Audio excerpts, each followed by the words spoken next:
Let's talk about the logic of loneliness, why autistic partners often feel isolated while together. Have you ever sat on the same couch as your ASD spouse, watched the same TV show, spent the entire evening in the same room, and still felt completely alone? Okay, well, if so, you're not imagining it. One of the most painful experiences in a neurodiverse relationship is what I call lonely together. You're physically present. You're sharing a home, you're sharing responsibilities, you even love one another deeply, right? But one or both partners feel profoundly isolated. So today, I want to explain why this happens. Not because someone's selfish, not because someone doesn't care, not because the relationship is doomed, but because many neurodiverse couples are unknowingly operating from two different definitions of connection. Two completely different definitions of connection. And until you understand those differences, both partners can end up feeling rejected, exhausted, and misunderstood. So let's dive in. Let's look at the great misunderstanding about togetherness. Many neurotypical partners define connection through shared emotional resonance. What does that mean? It means they feel connected when two people are emotionally experiencing something together. They talk, they laugh, they exchange glances, they share reactions, they discuss feelings, they feel seen. For many neurotypical individuals, emotional connection is not simply being near someone, it's feeling emotionally synchronized with them. Now, let's contrast that with many autistic people. Most autistic husbands define connection very differently. For them, connection often means comfortable coexistence. It means I'm choosing to be here, I'm sharing my space with you, I'm not masking, I'm comfortable enough to simply exist beside you. Many autistic adults genuinely experience that as intimacy. But here's the problem. The neurotypical partner may interpret that same experience as emotional absence. One person thinks we're spending quality time together. The other thinks we haven't connected all evening. Neither person is wrong. They're simply measuring connection differently. Let's talk about why parallel play often fails. Many autistic experts talk about parallel play. Parallel play is when two people engage in separate activities while remaining physically close. One person reads, the other plays a game. One watches videos, the other works on a hobby. Many autistic people find this incredibly comforting. There is companionship without pressure, connection without performance, presence without demands. The problem, however, is that parallel play only satisfies one partner's nervous system. The autistic partner feels, hey, this is wonderful, we're together. Meanwhile, the neurotypical wife over there feels, I miss you. This is where confusion begins. The autistic partner thinks, but I've been sitting right here for 3 hours. And then the neurotypical partner thinks, yeah, but I haven't connected to you for 3 hours. This is not a disagreement about facts. It's a disagreement about what counts as connection. And when couples don't recognize this distinction, they often start blaming each other. The neurotypical partner feels neglected. The autistic partner feels criticized, and both feel alone. Now let's talk about the hidden role of sensory depletion. We're going to go deeper now. One reason this paradox exists is something many couples never consider: sensory depletion. Many autistic adults move through life with nervous systems that are processing significantly more information than the average person. Sounds, lights, social interactions, unexpected changes, work demands, traffic, conversations, facial expressions, body language. Every one of those experiences can consume neurological resources. By the end of the day, many autistic people aren't simply tired, they're neurologically burnt out. Think of it like a phone battery. A neurotypical partner may come home with 60% battery remaining and wants to connect. The autistic partner may arrive home with 2%. The desire for connection may still exist for the autistic partner, but the capacity for connection may not exist.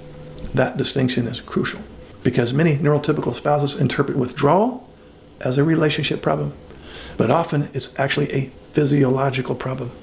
His nervous system is overloaded. The brain is conserving resources. He's trying to recover, not reject, recover. That's a very different story. Now let's talk about the theory of mind challenge. Another factor involves something called theory of mind. You've heard of it before. Theory of mind refers to the ability to intuitively understand what another person might be thinking, feeling, or experiencing. Many autistic adults can absolutely understand other people's emotions, but they often do so through conscious analysis rather than automatic intuition. And this creates an interesting challenge. The neurotypical partner may silently communicate loneliness through subtle cues, a facial expression, a sigh, a shift in energy, a change in tone. The neurotypical partner assumes they'll notice if I give them enough cues, but the autistic partner often doesn't pick up on these cues, not because they don't care, but they genuinely didn't detect the signal. The neurotypical partner then feels unseen, and the autistic partner remains unaware that a problem even exists. Hours later, the neurotypical partner finally says, I've felt disconnected from you all week. And the autistic partner responds with, well, why didn't you tell me? Both are being honest. One expected emotional detection through subtle cues. The other expected direct communication. Again, nobody's intentionally causing harm. They're operating from different neurological assumptions. Now let's talk about the lonely together paradox. When sensory depletion combines with theory of mind differences, something fascinating happens. The neurotypical partner begins reaching less. The autistic partner begins withdrawing more, and both begin to feel increasingly disconnected. The neurotypical partner thinks, well, they don't want me. The autistic partner thinks, nothing I do is enough. The emotional distance grows. Eventually, couples can spend years living beside one another rather than with one another, sharing a home, sharing responsibilities, sharing a life, but no longer sharing emotional space. This is the lonely together paradox, and it's one of the most common reasons couples seek help. Now, let's talk about the reframe that changes everything. Here's the most important idea in this entire video. Most couples interpret this problem morally. Someone is failing, someone is selfish, someone doesn't care enough, someone is not trying, someone is narcissistic. But what if this isn't a moral problem? What if it's a physiological one? What if one partner requires emotional resonance to feel connected, while the other requires nervous system recovery to remain regulated? Suddenly the story changes. Neither partner becomes a villain. Instead, both partners have legitimate needs. The challenge becomes finding a bridge between them. So let's talk about that now. Building the bridge. The goal is not to make the autistic partner become neurotypical, and the goal is not to make the neurotypical partner stop needing emotional connection. The goal is creating intentional transitions. Many couples accidentally move directly from depletion into disconnection. A healthier pattern might look like this. The autistic partner comes home, takes 30 minutes to decompress, reduces sensory input, allows the nervous system to recover, then intentionally reconnects. Maybe that's 10 minutes of focused conversation. Maybe it's a walk together. Maybe it's sharing highlights from the day. Maybe it's simple eye contact and genuine curiosity. The specific activity matters less than intentional emotional engagement. Likewise, the neurotypical partner learns not to interpret every period of withdrawal as rejection. Sometimes what looks like distance is actually recovery. When both partners understand this distinction, resentment often decreases dramatically. Now, if you've been feeling lonely while sitting right next to the person you love, I want you to hear this. Loneliness does not automatically mean a lack of love. Distance does not automatically mean a lack of commitment. Withdrawal does not automatically mean rejection.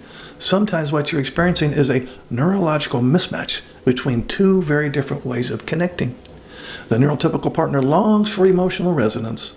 The autistic partner often requires periods of solitary processing. Neither need is wrong, but if those needs remain invisible, both people suffer. Now, the good news is that once couples understand the logic behind the loneliness, they can stop blaming each other and start solving the actual problem. It's not a problem of love. It's a problem of translation. And translation is something couples can learn. Now, if this video resonated with you, leave a comment below and tell me, have you ever felt lonely while sitting right next to your partner? I'd love to hear your experience. And if you'd like more videos on navigating connection, communication, and emotional intimacy in the neurodiverse marriage, make sure to like and subscribe. I'll see you in the next video.